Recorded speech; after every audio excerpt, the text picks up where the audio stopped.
A history teacher in France was beheaded in a French street over a discussion with students on caricatures of Prophet Muhammad. The police shot dead the suspected killer. The French anti-terrorism prosecutor opened an investigation for murder with a suspected terrorist motive. The prosecutor's office said the gruesome killing of the teacher in a middle school occurred in the town of Conflans Saint-Honorine, while the suspect was killed by police in adjoining Eragny. The towns are located in the Val d'Oise region northwest of Paris. The perpetrator, Abdullah Abuyedovich Anzorov, an 18-year-old Muslim Russian-born refugee of Chechen descent, killed and beheaded Patty with a knife. Anzorov was shot and killed by police minutes later.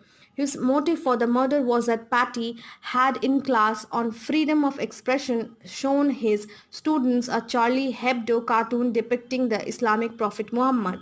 French President Emmanuel Macron said that the incident was typically Islamist terrorist attack and that our compatriot was killed for teaching children freedom of speech.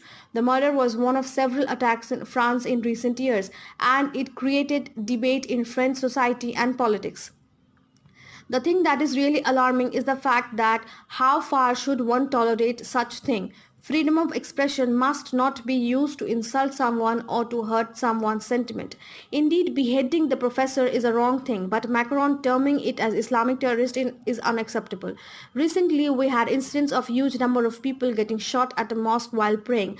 After that incident, no such terms as white terrorism or anything insulting was used. So why this? Why instead of evicting a single individual, why is the whole community targeted? Is this politics or Islamophobia? Special correspondent Kaliachok News.